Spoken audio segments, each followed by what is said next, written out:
you so much. So just a quick introduction. My name is Caitlin Sneed. I just recently graduated from Christopher Newport University, which is in Newport News, Virginia, somewhat near Virginia Beach, that sort of direction. And Dawson, if you want to introduce yourself. Yeah, my name's Dawson Brown. I went to the same school Caitlin did. I also just graduated, and we're both going to med school next year. So, Yeah, that too. So this is a project that was really near and dear to both of us. It was something freshman year that got started through our Bonner program, of course. So a little bit of background. Let's see. Go to the next slide. So Dawson's going to talk about the town and gown experience, and then we'll go into how this project came into fruition. yeah, so town and gown relationships are how a university interacts with their surrounding community in whatever capacity that is. And most of us now deal with that in some way, but it's actually, there's a historical precedent for it as well. And it goes all the way back to 1355 in Oxford. When there was this feeling among community members that Oxford was taking over the town and felt like they were better than the common citizens of Oxford. So it actually ultimately ended up in a battle between the students and the community members. So that's the sort of the furthest back in history. The first noted town and gown relationships were actually a battle between the university and the community. And it's gotten better since then. Like Christopher Newport is not at a war with Newport News. Like Harvard is not at a war with Cambridge, but there's still some things that occur between universities and towns that they're worthy of exploration, and there's still that underlying conflict between towns and their surrounding communities, where universities receive a lot of state funding. They usually build large, fancy buildings. They're noted for their prestige, whereas surrounding communities are formed not necessarily through those processes, but sort of these underlying mechanisms that can't be accounted for in a way like a university can. So there's been a lot of literature done on town and gown relationships, and we're sort of adding to that by doing a student-led survey of students and how they perceive the surrounding community. So present day, the map that you see on the right is actually our lovely Newport News, and it's really unique in that because of its geography, they have a very big challenge when it comes to creating unity amongst the community. It's 3 miles wide and 26 miles long, and so it's very spaced out, even though it's a very densely populated city. And so right in the middle of that yellow section is our Christopher Newport University, kind of near the water on the left side. And then to the right in the red, that is called the South District, and that is a very underprivileged area of Newport News. There are some higher rates of crime in that area, and so students have tended to have a very, very negative perception of that area. And then up the screen in the blue section, that's where our military base is, Fort Eustis, and so it's a very unstable in the sense of people are frequently moving out and moving in, and they're not regular residents.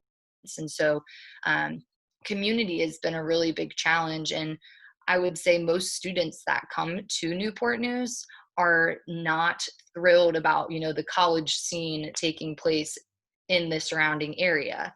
And when I entered Christopher Newport, obviously I was in the Bonner program. I was very eager to learn, and my program did a wonderful job of educating us on the surrounding community, kind of the history of our school, in that it was a low-income Black neighborhood prior to us establishing ourselves there. And we came in and we bought land and we built our own buildings. And that's not really talked about on our campus very often. And so I was learning all of these things, and I would go back to my freshman dorm and I'd hear students talking so poorly about the surrounding community, and they had no idea about any structural challenges that they were facing or why the community was the way that it was. And they didn't really have any means to learn that information. And then simultaneously, they would interact with all of our staff and dining hall staff and maintenance staff on campus who live in the immediate community. and they would absolutely adore them, and they would just speak so highly and bring them gifts and give them rides home. And it was like they weren't making the connection between their language that they were saying and talking about in the narrative with their friends, and that they were having interactions with individuals in that community. And so me just wanting to educate and kind of stop these stereotypes from perpetuating, said, okay, let's start putting some sessions out there to allow the larger campus community to learn. And we were able to do that. And it's been a wonderful, now I guess it was 3-year experience. I started doing it really heavily sophomore year. And that's when Dawson jumped on, and he was like, well, hey, let's start to track the research and the data behind this to see if our efforts are actually creating any improvement in student perception of Newport News. And so this presentation is going to go through the data that we gathered over 3 years, and just the information that was gleaned from that. So this is our first breakout question. I'm not sure that I have the ability to do. Yeah, I'll do that. Okay, awesome. So I know it looks like, so we have. I'll put people in 3 groups, so each. Okay. Yeah. Perfect. Yeah, 3 groups are great. It's just one question, so we'll give about 3 to 5 minutes, probably 5 minutes, so everybody can have an opportunity to share. But why are university communities so quick to retreat into their bubbles? So would you like to give like 3 to 5 minutes? Yeah, let's just play it safe with we'll do the middle. We'll do 4 minutes. That sounds good. 4 minutes, okay. Yeah. And I'll put the message in the chat too. Or Dawson, if you could do that. I don't think when I'm sharing my screen, I have It's okay. I can send them a reminder. Oh, wonderful. That's perfect. So. And then it's just us. Okay. Yeah, actually, you know what? I'm going to move them. I'll just put them in 2 groups. You were also put in a group, but you did not join. So now I'm putting them in another group. Oh. Perfect. So now we have 2 groups, and I'm going to jump to different groups so that I can record their conversation. Okay? Okay. Yeah. So if you want to join, you can also do that. You must have received a join prompt. Yeah, but if you want to stay here, sorry, Dawson, what were you saying? Yeah, I see. I can join the breakout room here. Okay. Well, but now let me move you to another group because now it's just 2 of you in this room. Hold on. I didn't get that notification, but it's okay. We'll join back and I can hear some of the things that they said. Well, I put you in room 3 if you want to join. Okay. Cool. Thank you. Mm-hmm.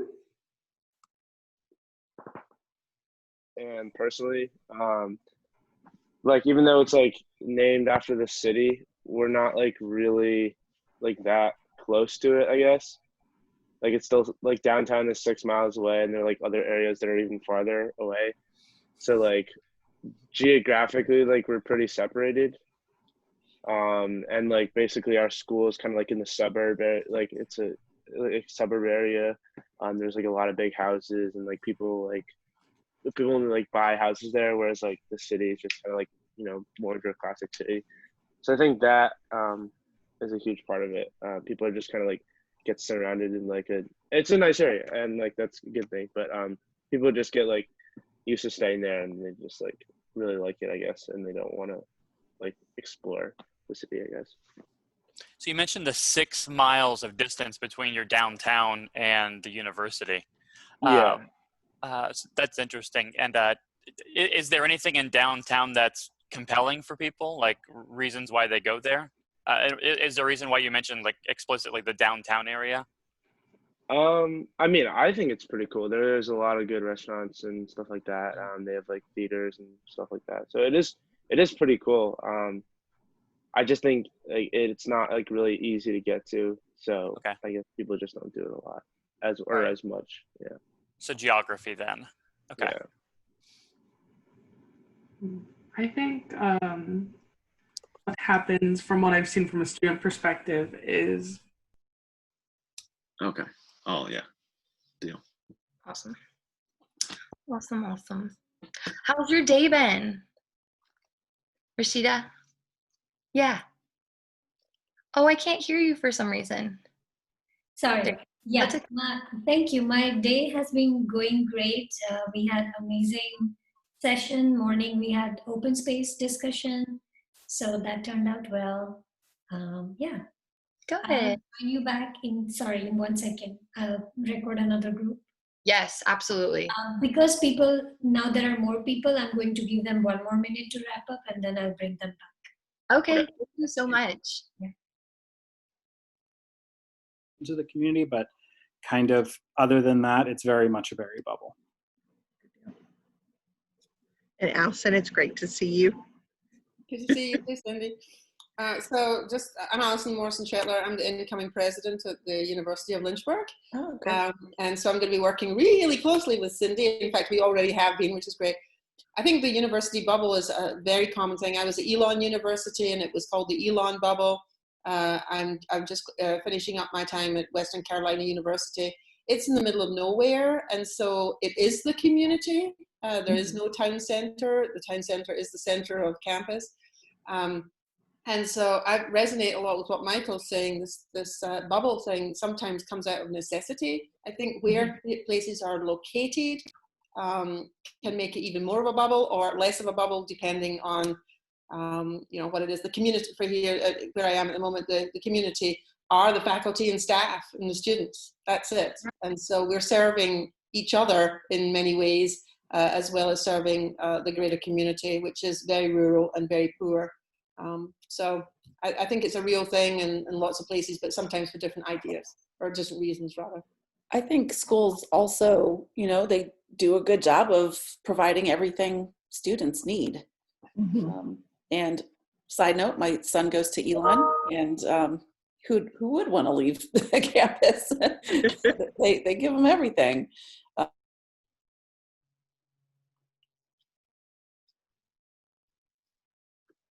Okay, people will be joining us soon. Wonderful. Hopefully the sessions are going well. Are they going well? Yes. Okay, And good. the discussion is going great. Oh, good.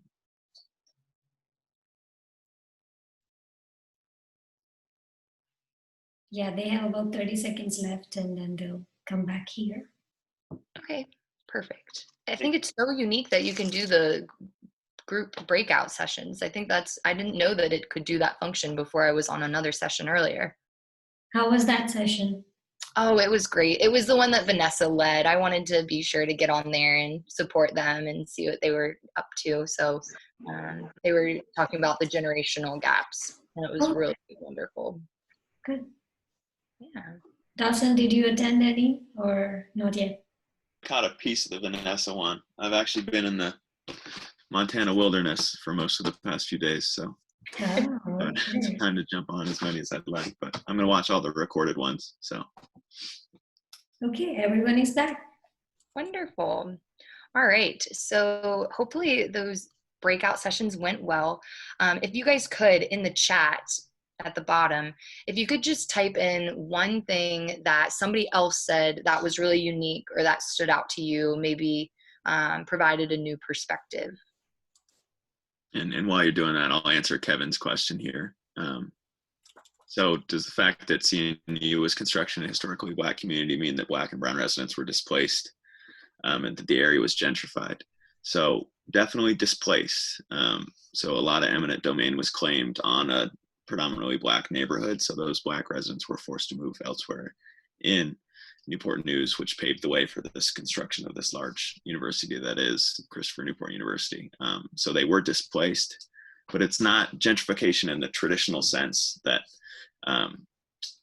the area around it, property values go way up post. It's really just that the university was constructed in this Black neighborhood, the residents were displaced, and then everything around it stayed relatively the same.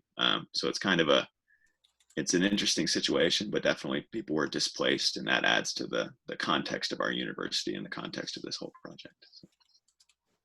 Definitely. So we have some responses in the chat. I didn't know that some universities are their own zip code, and that makes the bubble even more real. That is so true. That's not a reality for CNU. We're a pretty small campus. We only have about 5,000 students. But I imagine for larger schools, that's a very real factor, and it definitely keeps them separated from the larger community. Next one, Cindy. Some campuses provide so much for students that they don't want to leave campus. That is CNU. CNU does fall within that bracket. We have grocery store across the street. If you're sick of dining hall food, Panera, Tropical Smoothie, Moe's across the street, like it's designed so that you really don't have to leave campus. And that's an interesting conversation as well as to what can the schools and campuses do to promote students leaving campus.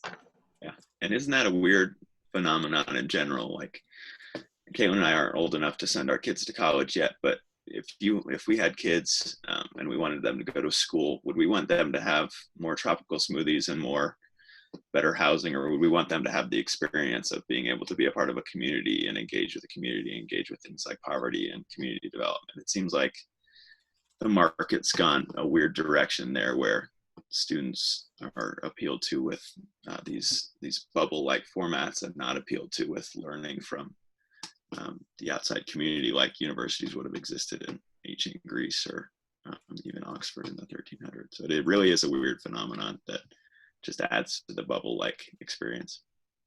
So great point. Mm-hmm. I see another one that was similar along those lines of everything that you need is provided. Community members often don't feel like the campus is accessible to them, essentially that they're not welcome there. That is so true. How often are we inviting members of the community to utilize our space for functions that promote and support their interests? I don't think, it's ever well advertised for students when those events do take place to encourage their participation and to start to mend that gap of distance that's created. Let me see here what Kevin had to say. Dawson, while I'm reading this, did you kind of want to talk about the reputation thing that we talked about in the paper?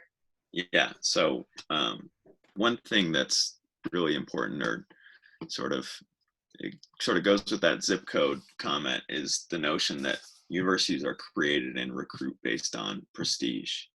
So the more prestigious university is, Ivy League schools, the more prestigious you are, the more applications you get, the more you can drive down acceptance rates, and then you appear more prestigious to the rest of the world.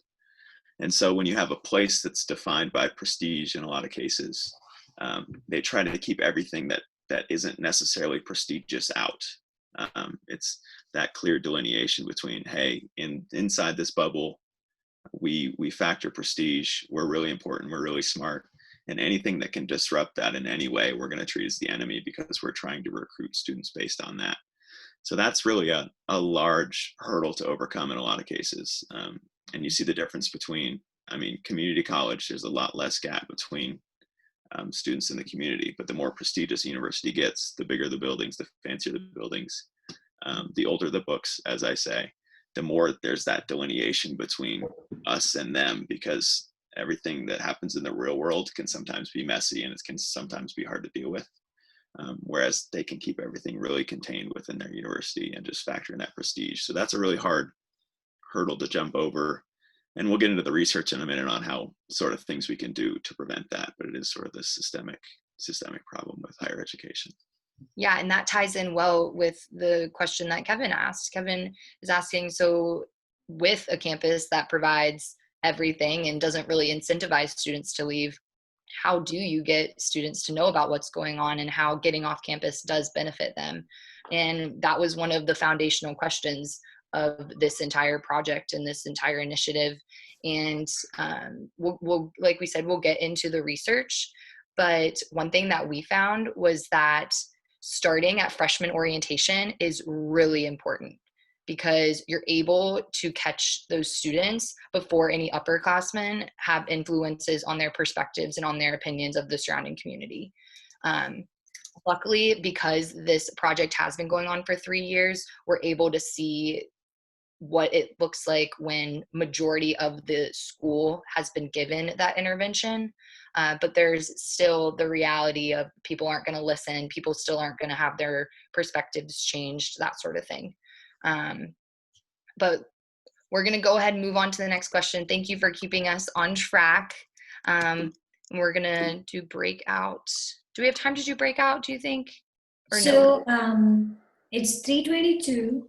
Okay. You could do one more, but depending on how many slides you have. Okay. You want us to end around 3:45? No, I'm saying around 3:45. I will remind you that you have 15 minutes left. Oh, I understand. Okay, cool. Just wanted to clarify. Okay, yeah, so this next question, which we actually really answered kind of in the last one, so maybe we don't need to do breakout, is why does it matter that university communities retreat into bubbles? And I think that feeds into the whole conversation. There are things that you can't experience on campus that are beneficial to the growth and development of an individual, especially when there's a bubble and there's a distinct difference between on-campus life and life off campus. But maybe just take a moment to think about this question and then add in the chat anything, because I'm not sure we have time to go into the full breakout session. And then Dawson, if you had anything to add to that, absolutely. Well, Allison asked a great question there. What impact would there be by teaching students, particularly first-year students, faculty, and staff, about servant leadership and social justice in the community? We'll get into that more at the end. But one thing that I want to touch on now is it's really important. We talked about that delineation between like, hey, we're prestigious in here, it's messy out there. We found that tackling and messiness isn't the right word, but the messiness outside of the community is the best way to approach that. Like, it's not just saying, hey, there's fun things you can do in Newport News.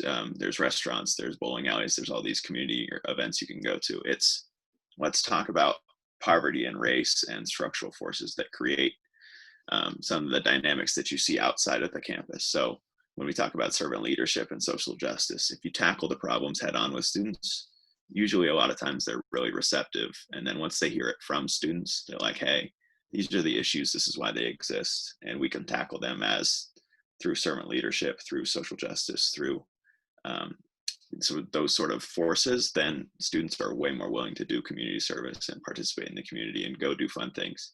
So it can't all just be this peachy, hey, what you think about the community is wrong. It has to be, hey, here's how you can help. Here's why these forces exist.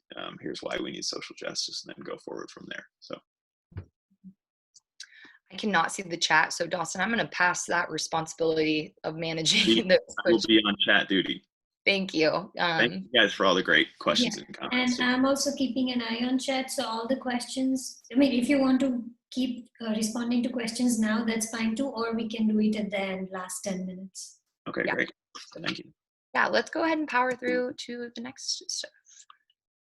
All right, so we're going to go into our research.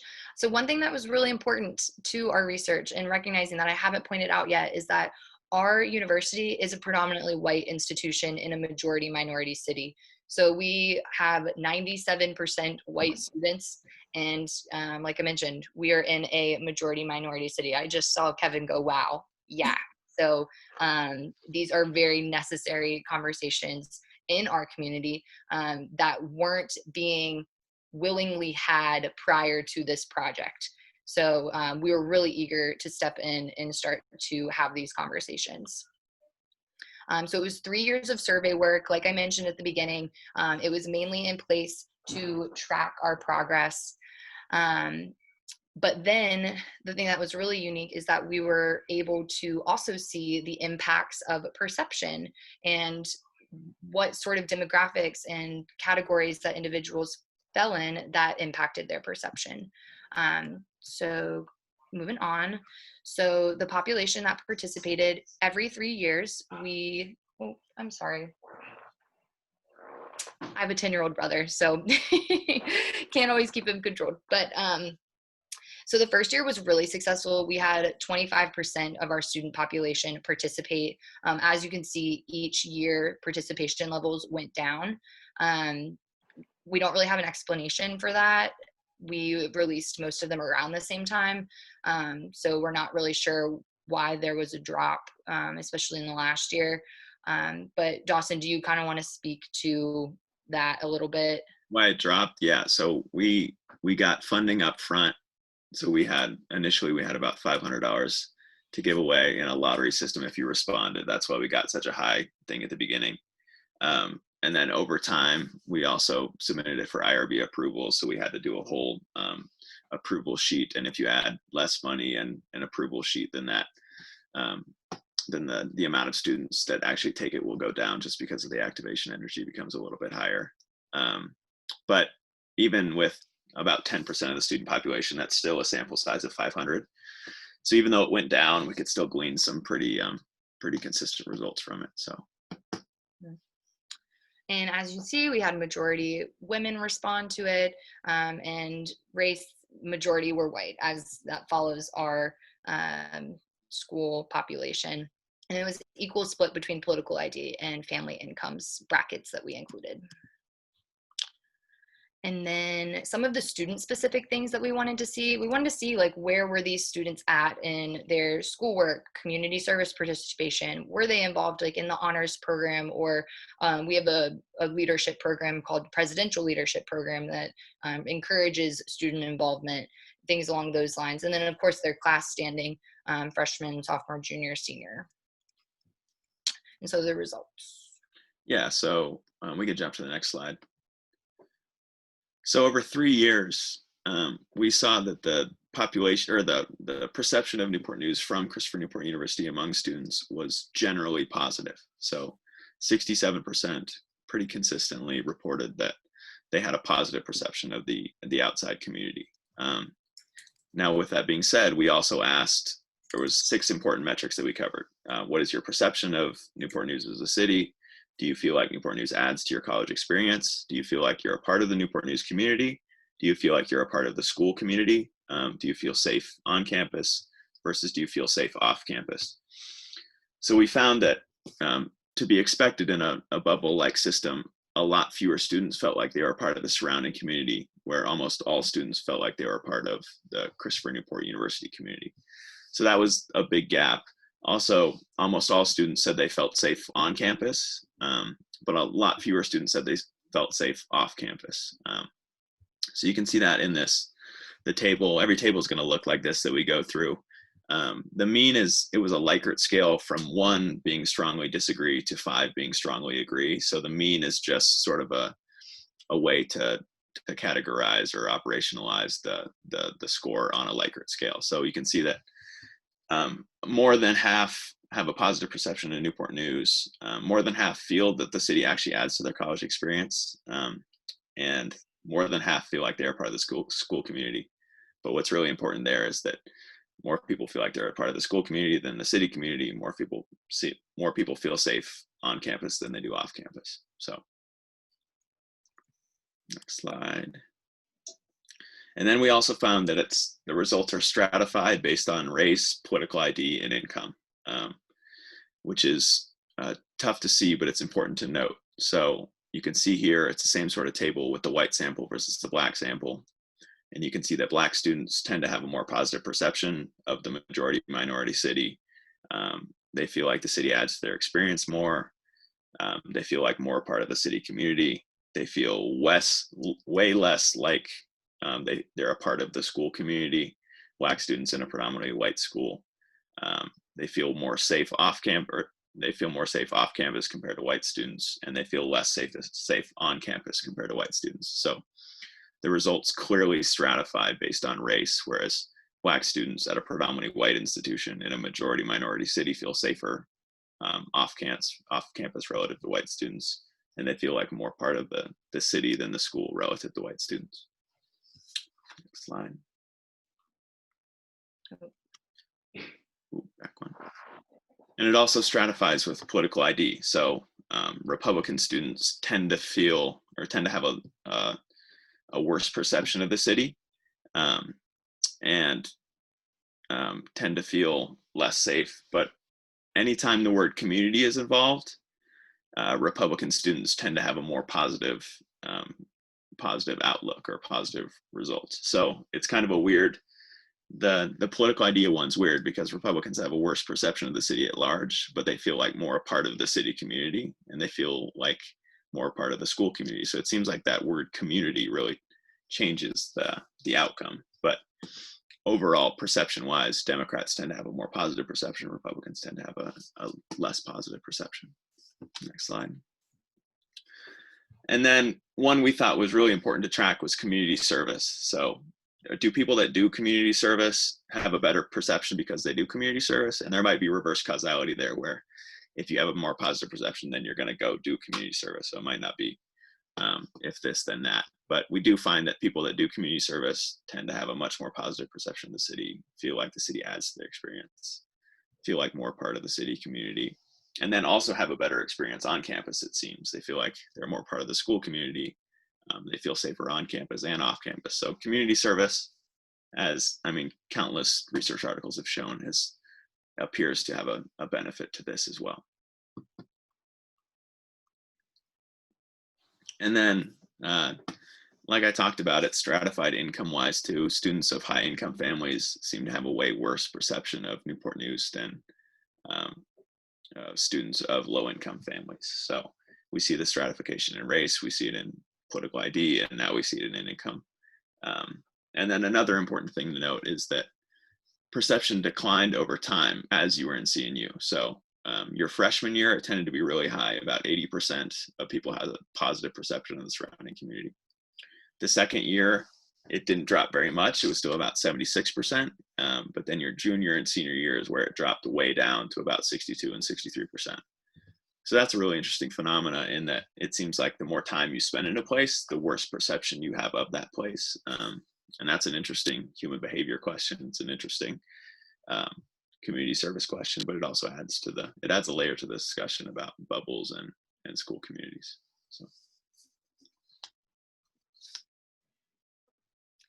So one of the things that we found that was really exciting at the end of this 3-year project was that the intervention efforts that we did take advantage of and we did implement in our community had an impact on the perception of the surrounding community.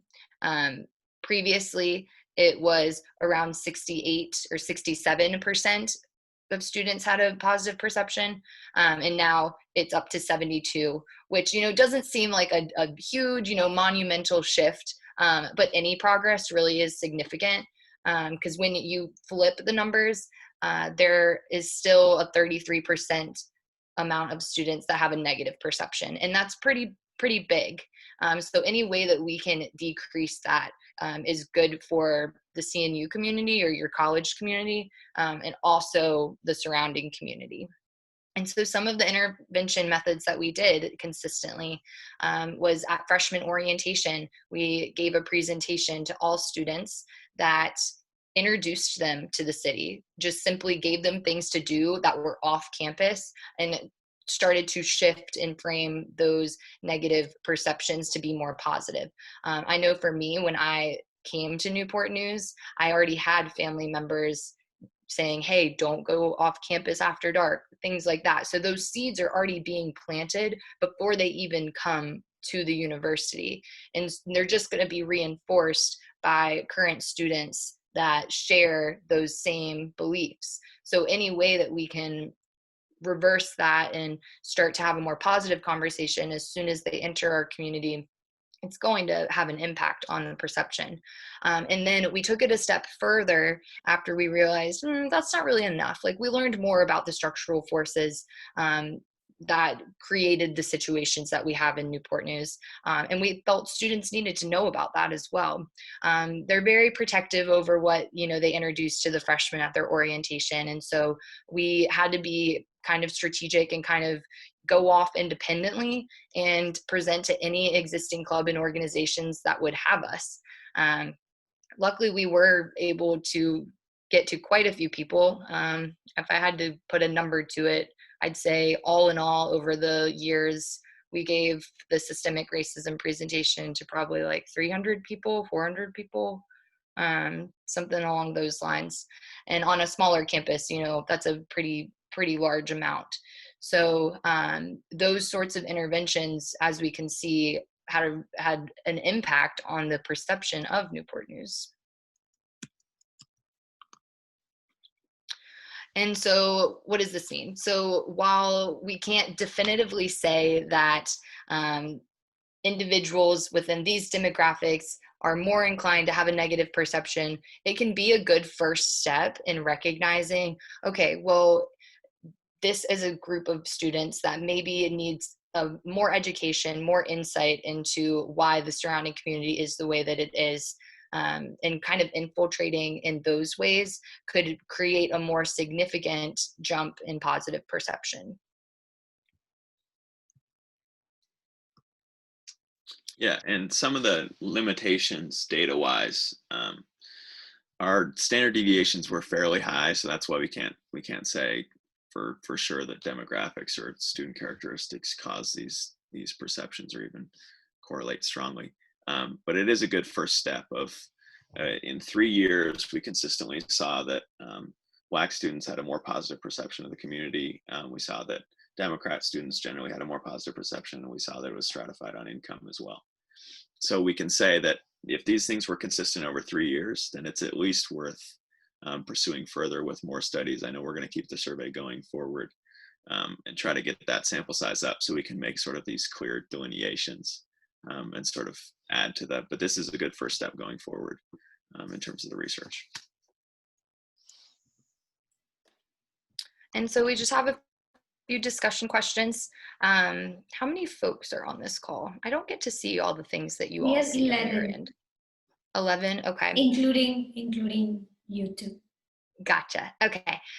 So we'll probably still do the breakout sessions just to have some conversation about these questions on the screen and what it looks like in the school communities that you all are a part of, and why do you feel student perception becomes more negative as time continues? You know, the only thing that Dawson and I could really come up with was, oh, maybe they have more experiences in the community, and any negative experiences are going to start to create some bias.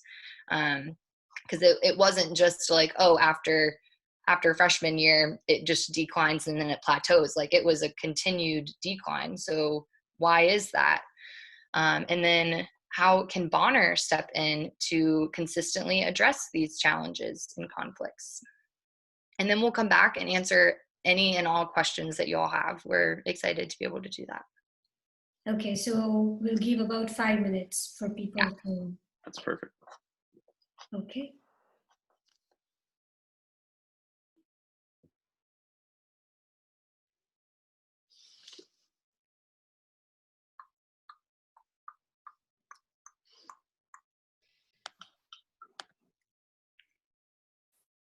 I like it. I do too. Same group. I'm really interested in the why the perceptions decrease on the campus. That there's an increase in negativity, whatever the right word is there. Because I wonder if that's to do with either, how many of those students are doing service in the community, how many are not. Michael, I think you were talking about, working on campus and being part of that bubble means that you don't go out into campus. Is it because they're getting more into their major and therefore they've got an existing community on campus? I would love to know that. We have a little bit of a challenge where, and my supervisor Lori could speak to this a little more, we as an institution have trouble defining what community service is and what community engagement is. And we have more high-level administration who wants to argue that Berry is a nonprofit, so why is working at Berry not the same as what your students are doing? And why can't the Bonner students work at Berry College Elementary and Berry after school programs? And there's an adult, it's kind of like a retirement home, it's assisted living that's being built on campus, but you have to have over $250,000 to live there. So these are not the populations that Bonner works with. And so there's this disconnect even from the top where we are all not defining community engagement. And I think that might be part of it. But it is a work college first and foremost. From when Martha Berry started her elementary and middle schools for the students of Appalachia back in the day.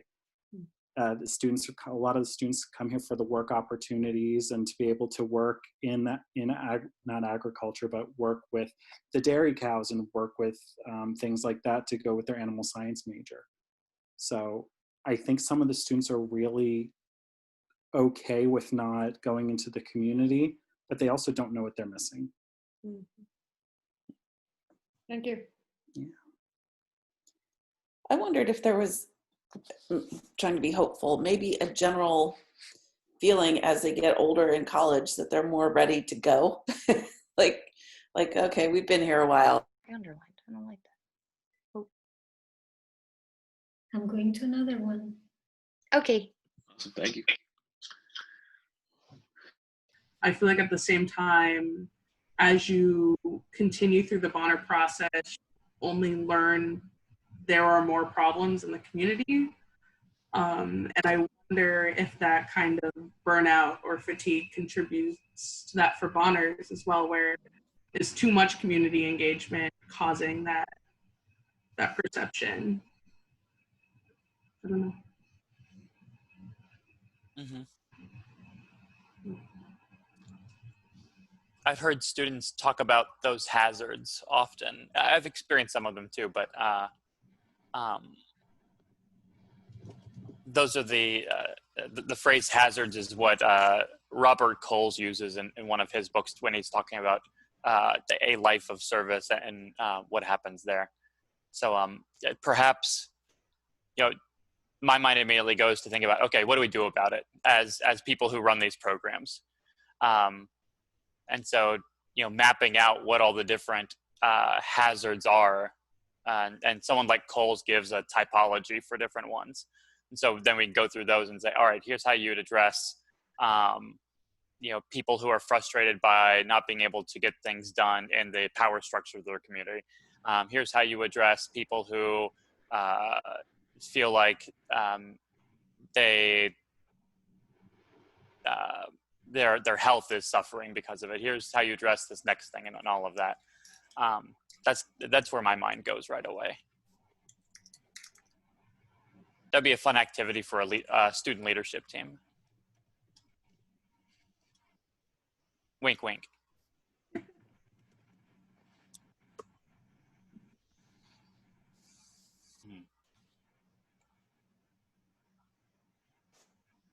Thomas, what do you think? I mean, yeah, I feel like, I don't know, personally getting like switching up sometimes. I don't know, maybe like getting exposure to different organizations, even if I like this might sound bad, but like even if I didn't like choose to like try these different organizations or like go out and explore these different organizations, it still ends up being a pretty cool experience. Mm-hmm. So I don't know, just kind of in my personal experience, like I feel like they're like within the Bonner community, since there are so many connections, like there's new like avenues you can try, and I think that's been pretty positive for me. So do you think your attitude is representative of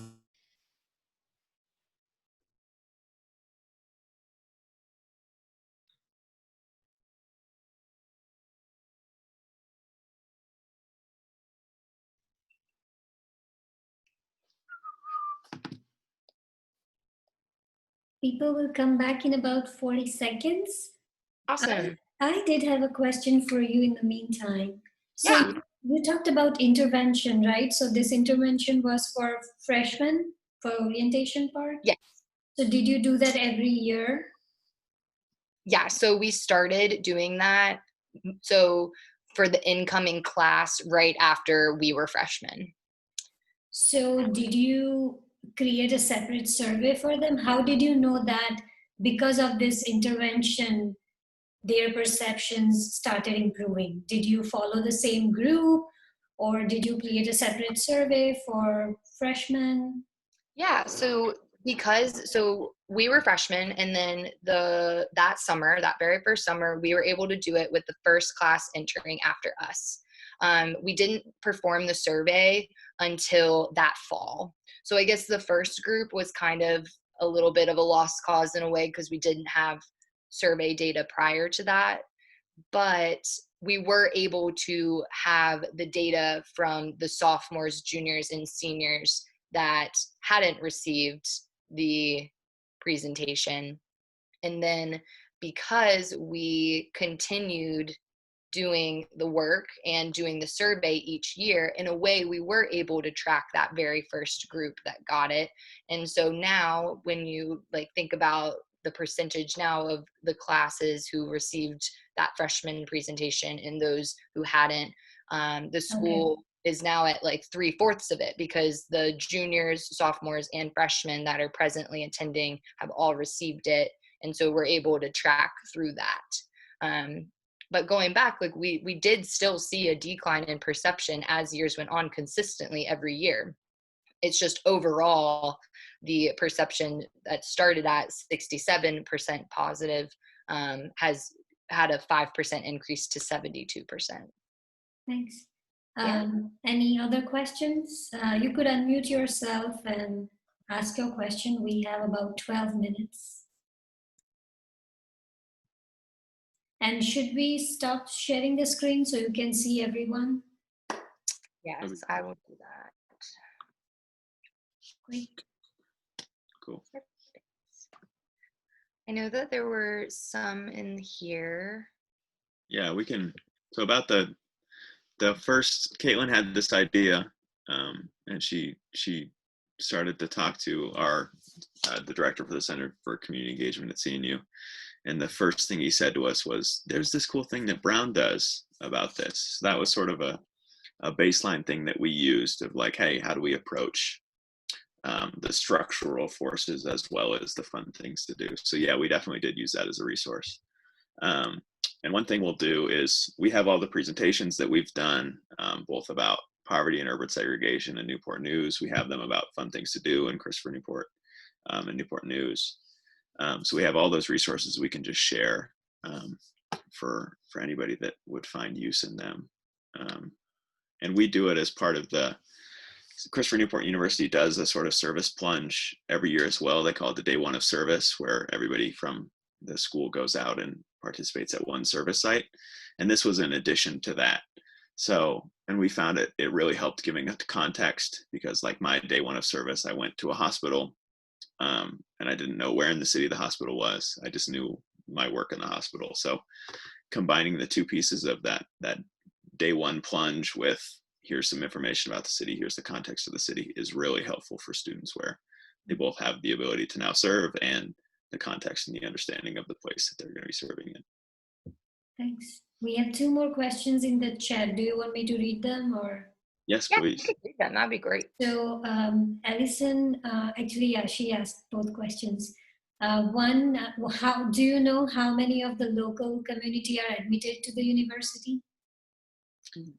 Yeah, that was so we asked regional ID. So it's predominantly a Virginia-based university. We have about 8% out of state and 1% international. So most of the students come from Virginia. And then we asked, where in Virginia do you come from? And I would say it's about 20% from the Hampton Roads area. So like a tri-county area, 28% come from that tri-county area. But the city of Newport News itself probably comes down to below 10%. I don't have that exact number, but it's less than 10% for a school the size of Christopher Newport University. It is not a large commuter population like in some other schools. Most of the students come from Northern Virginia, Richmond, Central Virginia, Hampton Roads, but not Newport News. So by no means is it a community school. It's more of a Virginia school, and it's growing into a national school as well.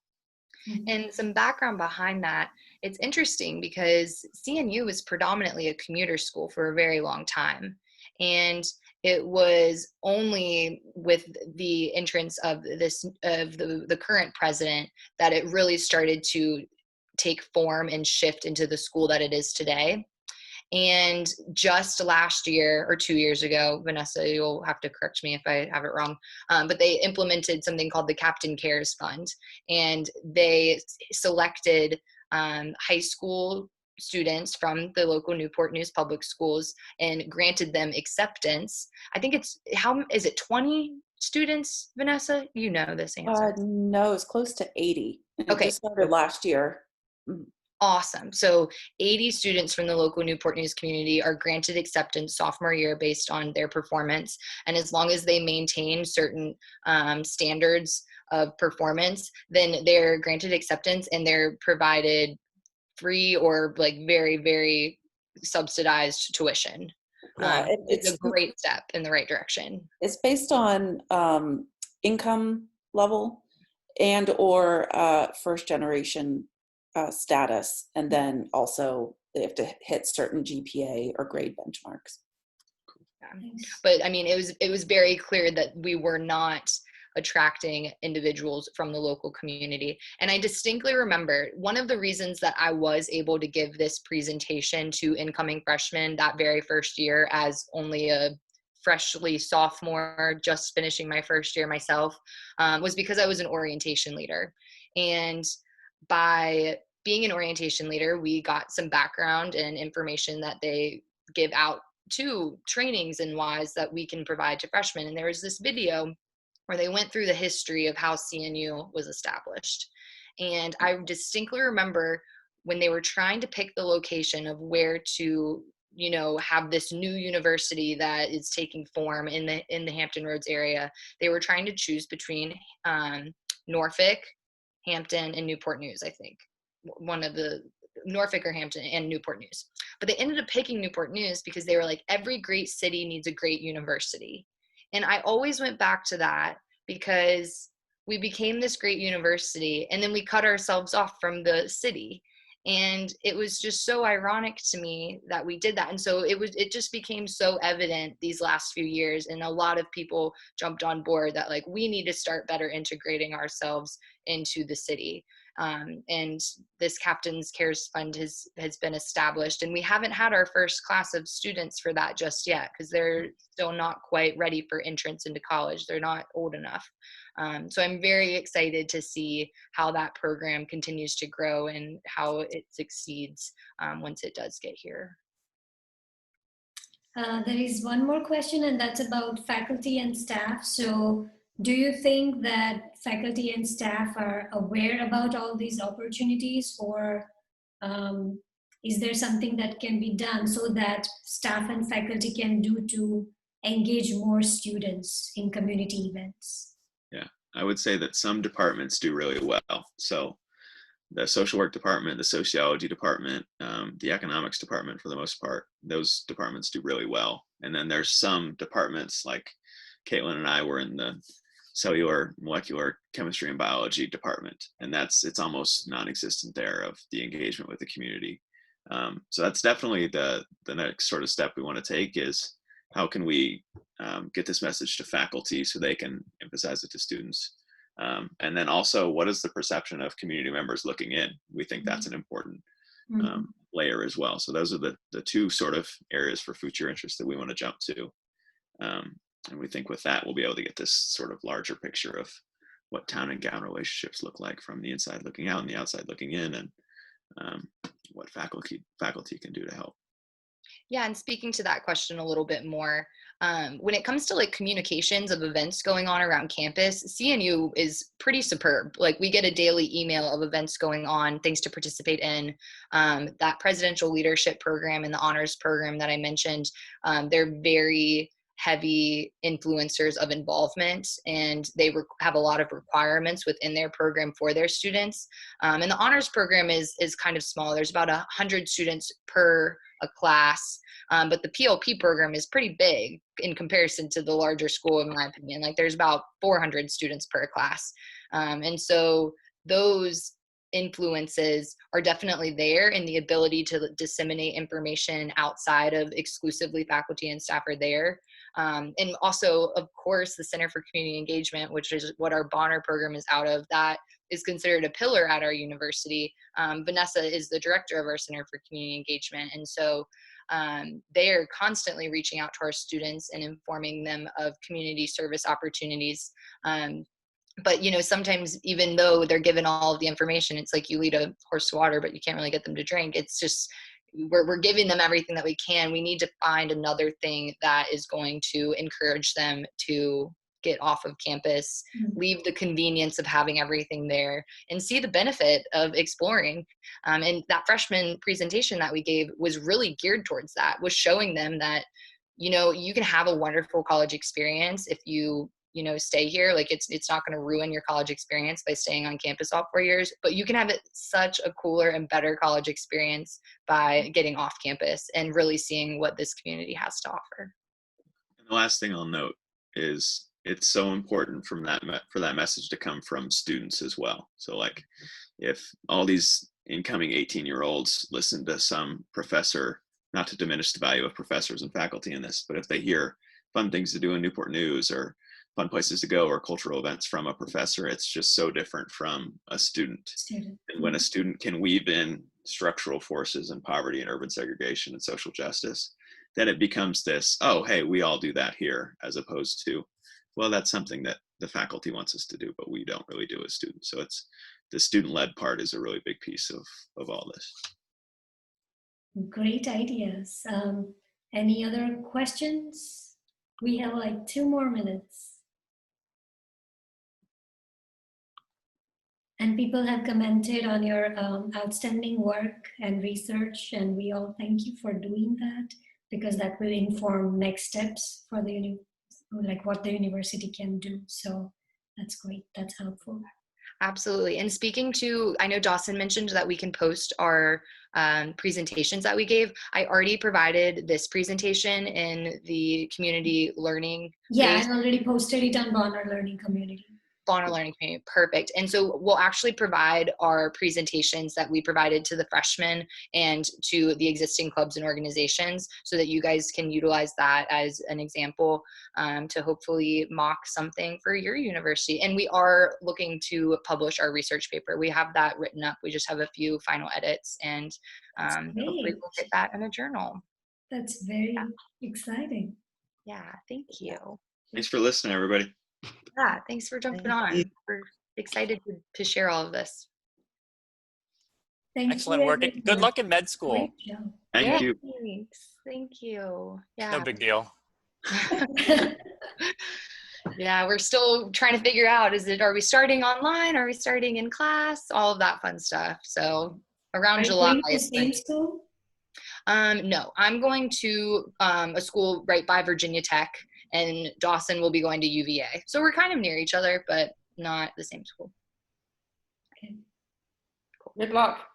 Thank you so much. I hope you guys have a wonderful rest of your day. I'm not sure if there are any sessions still going on, but now it will be the all group session at 4:30. Oh, sorry, 5. They moved it to 5 now. 5 to 6:30. Oh, okay. So hope to see you then. All right. Great. All right. Bye, everybody. Guys, Everyone. great job. Great job. thank you. Thanks for taking the time to present. Yeah. Of course. Absolutely.